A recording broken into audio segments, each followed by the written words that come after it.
Amanhã, dia 2 de abril, e é um dia em que se traz a conscientização sobre o autismo.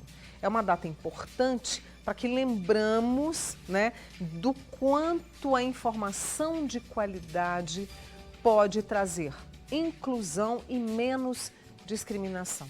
E para entender o quanto é importante esta reflexão, a gente vai conhecer agora numa reportagem a Luísa, o José e o Bento. Os três estão no espectro autista e por meio da leveza da infância, do olhar amoroso das mães, né, é que eu te convido para mergulhar neste universo onde não existe diferença, e sim inspiração. Autismo não se cura, se compreende. Essa é a frase estampada no outdoor na Avenida Rondon Pacheco. A mocinha que aparece na foto é a Luísa. Oi, meu nome é Luísa, eu tenho 8 anos.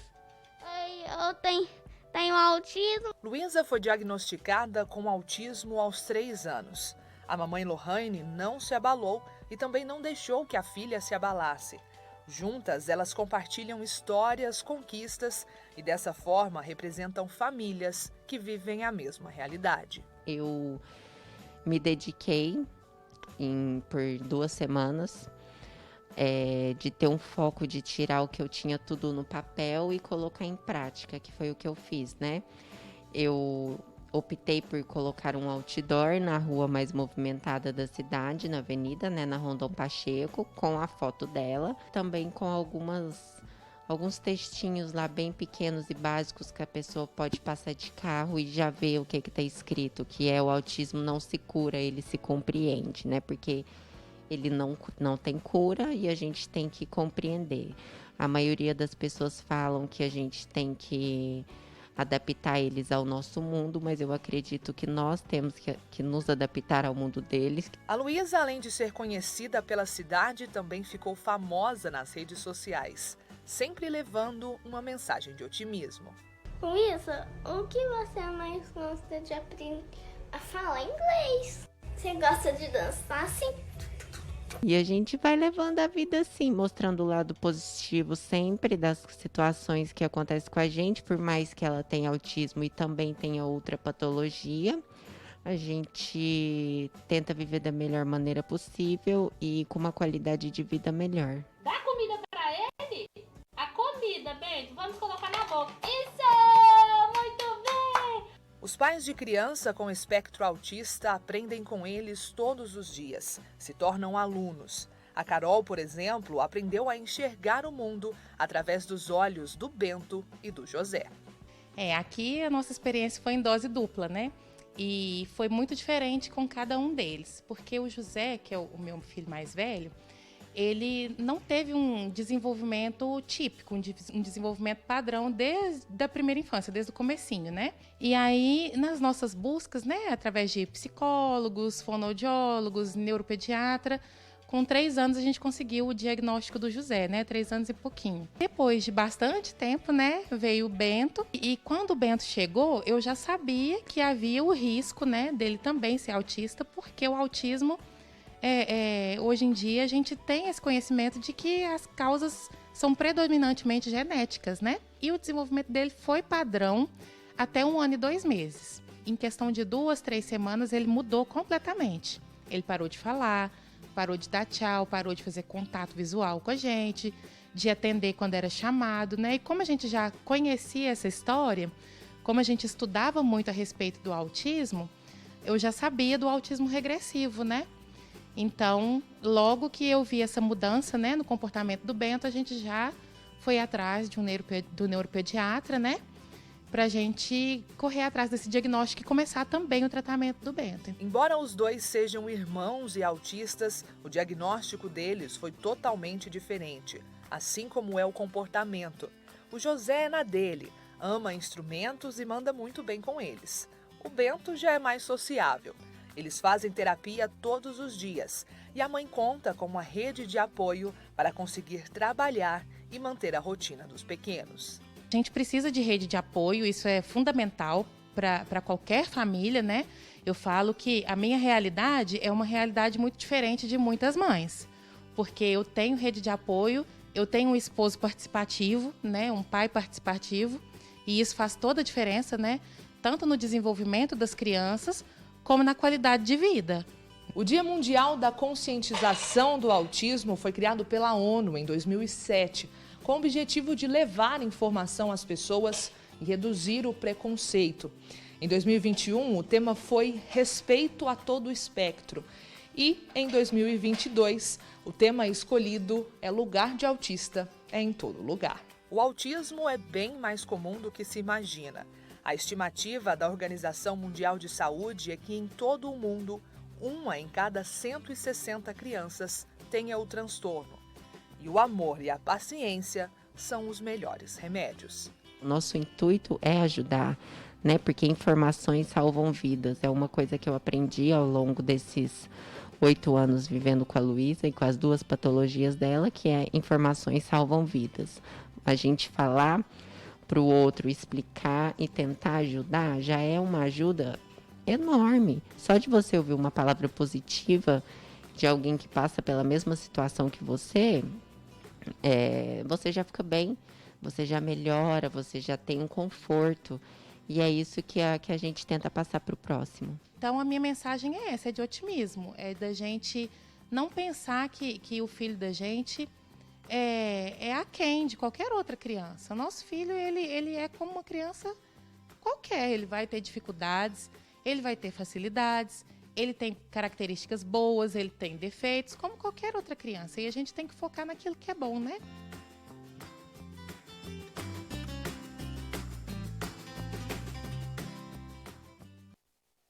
Lindas histórias e, claro, agradecendo a essas mães que compartilharam conosco aqui no Manhã Total, em mais uma data, em mais um dia importante para a gente conversar. E claro que o Manhã Total abre portas para esse momento também. E a gente vai conversar agora sobre os principais sinais, os caminhos para entender, né, o transtorno do espectro autista. E claro, eu convidei a neuropediatra Nívia de Macedo, que está conosco nesta manhã de sexta-feira. Nívia, bom dia, obrigada por ter vindo, viu? Obrigada, Mônica. E é assim, né?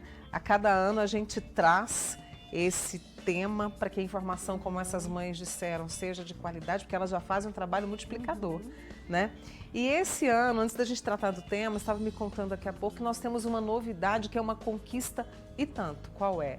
Sim, desde 2017 já existe uma lei considerando então que é obrigatório que todas as crianças até os 2 anos de idade passem por uma triagem na consulta médica pediátrica habitual para identificar problemas de saúde mental, especialmente o espectro autista. Então que seja utilizado instrumentos, ferramentas para essa detecção precoce.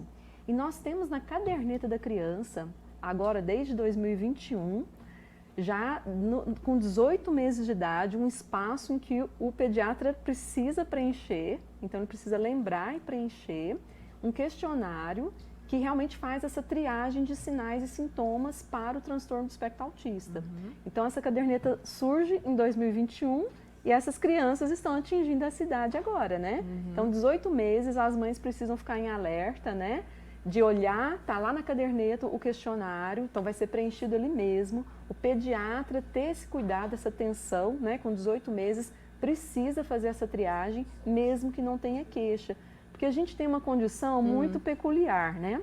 As mães percebem que tem algo diferente. Por vezes elas até mencionam com os profissionais de saúde, mas fica aquela ideia assim, cada um tem o seu tempo, vamos esperar, né? E hoje a gente já tem assim, um cenário totalmente diferente. Nós precisamos ir atrás desses sintomas, mesmo que a família não tenha percebido, né? Mas os estudos mostram que as mães percebem primeiro, por volta de 2 anos, 2 anos e meio, e às vezes esse diagnóstico só vai vir 3 anos depois, é muito tardio. Quanto mais precoce a gente identificar, melhor. Então é para a gente ter esse alerta, né? De realmente fazer essa triagem, fazer esse checklist. Entre 16 e 30 meses de idade é o recomendado. Se você tem uma suspeita, você pode, claro, antecipar. Não precisa ser 18 meses, mas não tendo nenhuma queixa é obrigatório. Fazer essa triagem, ter esse olhar. E aqui em Uberlândia nós estamos capacitando os profissionais, né, da saúde, os pediatras, médicos de família, psiquiatras da infância, para terem esse olhar e esse diagnóstico mais precoce possível. Eu quero saber qual a diferença quando esse diagnóstico é feito, mas eu quero lembrar você que você pode participar conosco pelo 99897.000 é o nosso WhatsApp, a gente conversando aqui sobre o autismo. Que diferença isso vai fazer? Até para que ele tenha um melhor desenvolvimento. Que diferença vai fazer, Nívia? Então, o espectro autista, a gente considera que é uma condição, não é uma doença, Não né? é uma Então, doença. a gente não tem como a gente ficar falando sobre cura, né? Exatamente. Não faz sentido, é uma condição, o cérebro funciona de uma maneira diferente. E quando a gente consegue identificar isso rapidamente, precocemente, esse cérebro tem uma plasticidade, ele tem uma capacidade de se moldar frente aos estímulos. Todos nós temos essa plasticidade, tudo que a gente aprende de novo, nosso cérebro está se moldando, né? E tudo que a gente deixa de fazer também, ele vai perdendo. Mas a criança muito nova, esses neurônios têm maior capacidade de aprendizado, então a gente promove maiores funções, maiores habilidades e menor prejuízo. Se a gente deixa para ter esse diagnóstico tardiamente, se a gente intervém tardiamente, a gente não vai ter a mesma resposta, porque a gente vai perdendo um pouco dessa plasticidade, dessa habilidade. Então, quanto antes, melhor. E Uberlândia, a gente tem serviços que fazem esse tipo de intervenção, né? E vai ser inaugurado agora, né?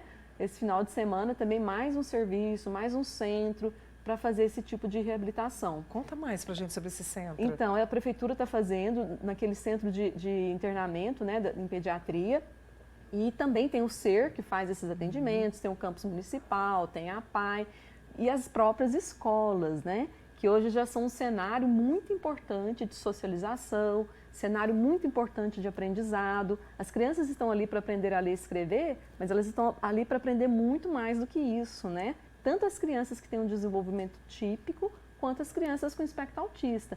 Então, essa mistura, ela é muito importante, né?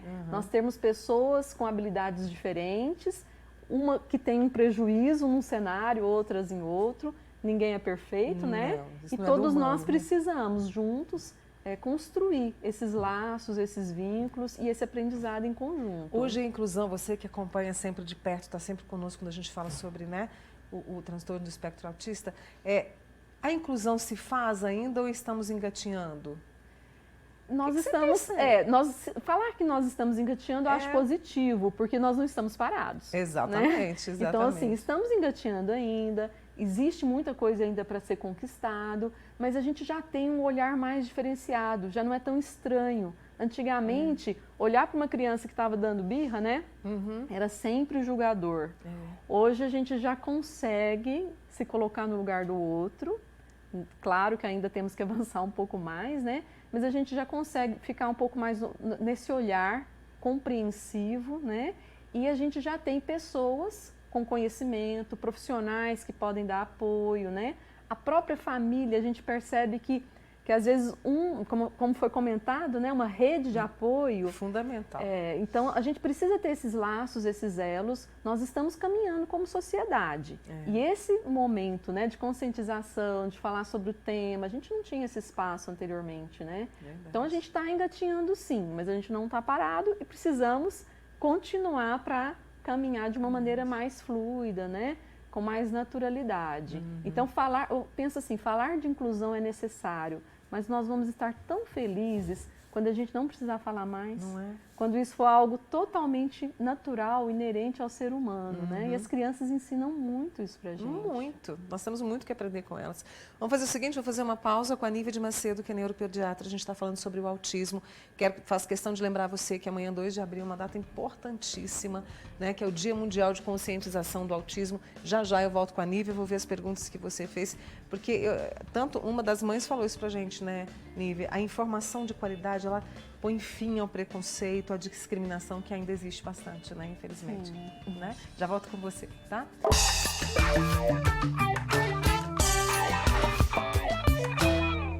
Amanhã, 2 de abril, é o Dia Mundial de Conscientização do Autismo. Entender esse transtorno é a melhor forma de acabar com o preconceito, né, que as pessoas autistas sofrem. Os sinais, a forma de agir, a gente precisa entender isso. E só para reforçar um dado, segundo os números, 1 em cada 160 crianças possui o transtorno. E houve um aumento de casos no mundo justamente por essa consciência que é trabalhada ano a ano sobre o transtorno e a busca pelo diagnóstico. E a neuropediatra Nívia de Macedo está com a gente. É isso mesmo, né, Nívia? Quer dizer, uma consciência e informação que leva a esse diagnóstico cada vez mais antecipado, vamos dizer assim. E os números acabam que são até um pouco mais expressivos, É? né? Pode chegar 1 a cada 60, 1 a cada 54, né?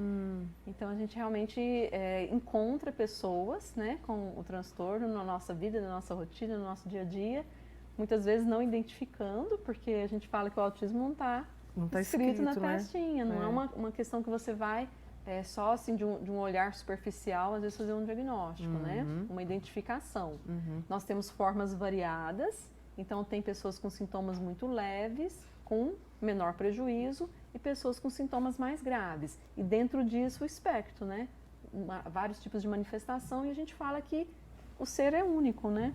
A manifestação é única. A gente compartilha sinais e sintomas para poder classificar como espectro autista, mas cada um tem a sua história, tem as suas habilidades, tem as suas limitações. E é um diagnóstico clínico que é feito, por isso a importância lá da formação dos profissionais com a caderneta da criança, né? Sim, é clínico. É clínico, não existe um exame que vai dar o diagnóstico. Nós fazemos exames, sim, para identificar a causa, que também é muito importante, né?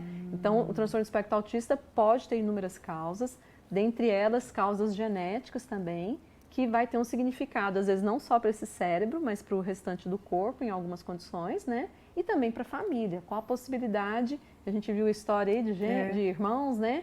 Não necessariamente gêmeos, então a gente também tem essa importância de fazer um diagnóstico da causa. Deixa eu trazer algumas perguntas para você, lembrando que é o 99897.000, o nosso WhatsApp. Eu tenho uma educadora, e aí ela trouxe a seguinte questão: Mônica, a criança que chora por tudo, tipo birra, né? Pode ser um sinal do espectro autista? Essa criança tem 1 ano e meio. E aí, ela é educadora e pergunta como que a gente pode conversar isso com os pais? Porque às vezes são os educadores que percebem, né? Pode acontecer essa dificuldade na autorregulação emocional e aí parecer uma birra, né? Às vezes é um barulho que está incomodando, um cheiro, alguma sensação que a gente não consegue perceber, e a criança perde essa regulação emocional e entra nesse quadro de choro, né? De uma instabilidade. A birra, ela já tem um motivo, né? A criança quer alguma coisa específica e ela usa isso, né? Nesse descontrole, às vezes, para atingir o que ela deseja, né? Depois ela acaba perdendo, às vezes, a regulação também, mas a motivação é diferente. Na criança com espectro autista não é só esse choro, a gente também tem as outras características, principalmente a questão da interação social, esse contato, esse olhar, que a gente já vê o bebê quando está mamando, né? Ele já fixa o olhar na mãe, a gente chama, ele já olha. Então a pessoa tem essa dificuldade na interação social, ela pode até interagir, mas de uma maneira atípica, com interesses restritos, com uma dificuldade na comunicação e interesses restritos. Às vezes a criança tem até hiperfoco e a família fica encantada, né? Nossa, aprendeu a ler com 2, 3 anos de idade, sabe fazer contas, sabe mexer no cubo mágico, né? Mas ela tem esse hiperfoco, essa habilidade às vezes mais acentuada, né? Mais desenvolvida do que outras pessoas da idade, mas em detrimento de alguns prejuízos, que a gente falou, principalmente na interação e na comunicação. Mais perguntas para você. Adulto também pode ter, né, esse transtorno, e como saber? A Vânia que está perguntando. Sim, hoje a gente tem tido a identificação em adolescentes, em adultos, que não tiveram esse diagnóstico na infância. E aí é um pouquinho mais desafiador de fazer esse diagnóstico, né? Precisa de uma avaliação multiprofissional, né? Um olhar assim bem abrangente mesmo, mas o adulto sim, ele pode ter. Ele começou sintomas na infância, que às vezes eram mais leves, uma pessoa verbal que comunica, pode ter realmente não sido identificado, mas é muito importante quando a gente levanta a suspeita, também no adulto, buscar o recurso, o diagnóstico, né? E realmente superar esses desafios. A gente fala que quando a gente identifica na criança, a gente começa a olhar o restante da família e não é incomum a gente perceber o pai, o tio, né? Porque pode ter uma questão genética. Antes de trazer mais uma pergunta, a questão da equipe multiprofissional. Essa criança, esse adolescente, eles precisam ser acompanhados por essa equipe constantemente, Nívia? Como que é? Então, no primeiro momento do diagnóstico, isso é muito importante, mas à medida que a pessoa vai tendo as suas habilidades, né, desenvolvidas, não necessariamente ela vai precisar a vida inteira ter um profissional, depende da gravidade, né? Porque nós temos aqui, realmente aqueles mais leves que hoje estão aí trabalhando, são profissionais e já nos ajudaram em diversas situações, a gente nem percebeu que a pessoa tinha um espectro autista, né? Deixa eu trazer mais perguntas aqui, olha. A gente tem uma outra amiga, estou me perguntando aqui, o excesso de ácido fólico tomado antes e durante a gestação pode aumentar, pode ser uma causa de crianças que nascem com um transtorno, ainda mais se for ácido fólico acima de 5 miligramas? Existe esse estudo, né, mas a gente não tem uma evidência específica, tá? Que isso realmente possa ser a causa. Na verdade, o ácido fólico utilizado durante a gestação, ele acaba sendo mais um protetor para que a criança não tenha, né, o feto não tenha uma malformação do sistema nervoso central. Mas a gente não pode atribuir hoje ainda como sendo uma causa, não, tá? É preferível fazer o uso e prevenir outras malformações mais graves. Mais uma pergunta aqui da Elânia, ela quer saber sobre essa questão de interação, como o autista se comunica, né? Ela queria saber se o grito é uma comunicação do autista e por que não aceitam ser contrariados, Nívia. Você pode ajudar? Então, existe uma dificuldade, uma limitação na maioria das pessoas com espectro autista na interação social e na comunicação. Então, pode ser que ele possa se expressar a sua insatisfação com alguns sons, com alguns comportamentos, até mesmo esse grito. Mas não necessariamente, né, é algo eficiente. Então, a gente precisa entender esse comportamento e fazer com que a criança, né, que está ali em desenvolvimento, também entenda os seus sentimentos. E que ela consiga se expressar, resolver aquela situação, né? A gente sabe que a raiva, esses sentimentos, eles passam, né? Mas que a criança também vai aprendendo e o adulto que está ali ao redor. Então, é uma forma de expressar, ela não é tão eficiente e a gente pode trabalhar com esses diversos profissionais, né? Para que a criança aprenda a se expressar de outras maneiras. Se expressar. Aí tem o Rodrigo Rosas aqui participando com a gente, sobre... Aí, é bom isso, a gente trazer para conscientizar e informar. Ele queria saber transtorno do espectro autista e a síndrome de Down. Se há uma semelhança ou não. Então, a síndrome de Down, ela é ocasionada por um cromossomo ali a mais, né? O cromossomo 21. E ela vai se manifestar com uma deficiência intelectual. Também pode ter graus variados, mas o grande marcador aí é a deficiência intelectual, com uma hipotonia, às vezes com um atraso motor. Mas essa pessoa com síndrome de Down, em geral, ela tem uma predisposição, uma facilidade para socializar. Então, na maioria das vezes, a gente vê a criança com síndrome de Down muito dócil, né? A criança, o adolescente, o adulto. Então, em geral, eles não têm essa limitação tão grande para interagir. A barreira que eles têm é pela dificuldade, né, intelectual. Agora, o espectro autista, a gente já tem como marcador a limitação na interação social e que tem múltiplas causas, né? Mas eu posso ter uma pessoa com síndrome de Down e espectro autista? Posso. Isso não é uma condição, assim, impossível. Ela pode acontecer. Assim como eu posso ter o espectro autista com outras síndromes genéticas, né, específicas, comuns ou mais raras, tá? Então, mas é bem diferente, assim, em geral, para a maioria das pessoas, né? Já que a síndrome de Down tem essa facilidade, esse desejo de socializar. Deixa eu só responder aqui a um amigo nosso aqui, já passo para você, tá? Me dá só um minutinho. Nívia, a gente mostrou ali as mães, né, da Luísa, do Bento e do José, que trouxeram as suas histórias de amor e que trouxeram ali como foi para elas, como é esse momento também que a gente vive agora no início de abril. E você que acompanha também tantos pacientes, você acha que esta roda de mães, de afeto, de compartilhar medo, de compartilhar conquistas, né, experiências, isso ajuda também no processo de conscientização, não só para elas, mas para todos nós? Sim, com certeza. E a gente fala que essa rede de apoio ela é muito importante, né? Então, essa questão de socializar, de compartilhar as nossas lutas, os nossos desafios e os nossos sucessos também, isso é muito importante para as famílias e para a nossa sociedade. Então, assim, esse dia 2, né, de abril, ele vem como um marco importante para a gente levantar o assunto, levantar o tema, trazer informações, né, e compartilhar essas histórias de desafios e também de sucessos.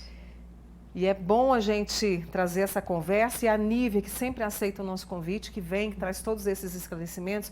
Amanhã ela vai estar... A gente tem uma notinha, amanhã a gente tem um seminário aqui em Uberlândia, né, Nívia? Sim. Que vai reunir vários profissionais, né, para discutir essa questão da conscientização a respeito do autismo. E você vai participar, né, Nívia? Sim. Presencial a gente não tem mais, eu vou até pegar as informações aqui, a gente não tem mais vaga. Mas online a pessoa pode participar? Sim, sim, vai ter a transmissão ao vivo, né? Uhum. E inclusive pode manifestar com perguntas. Olha. Então podem participar ativamente. Uhum. Tá? Deixa eu trazer aqui, vamos fazer o seguinte, eu vou trazer uma outra notícia e já eu volto com essas informações sobre o seminário de amanhã. Nívia, mais uma vez, gratidão a você, viu, por sempre atender e por responder aqui os nossos amigos também, tá? Eu que agradeço, é um prazer e um beijo para todo mundo. Obrigada, Nívia. Nívia de Macedo, neuropediatra, aqui conosco. Ah, aqui, olha, eu já tenho as informações, não? Ainda não? Sim. As informações sobre esse seminário de amanhã, que hora que começa, Nívia? Às 8 da manhã. Às 8 da manhã, só para reforçar. Então, às 8 da manhã, o número para você é o 99123-3535. 99123-3535. É mais uma oportunidade de você participar desse seminário online. Por esse número você tem as informações. Participe, pergunte, conheça os profissionais que vão trazer essas informações, tá? E agradecendo você também por participar aqui com a gente no Manhã Total.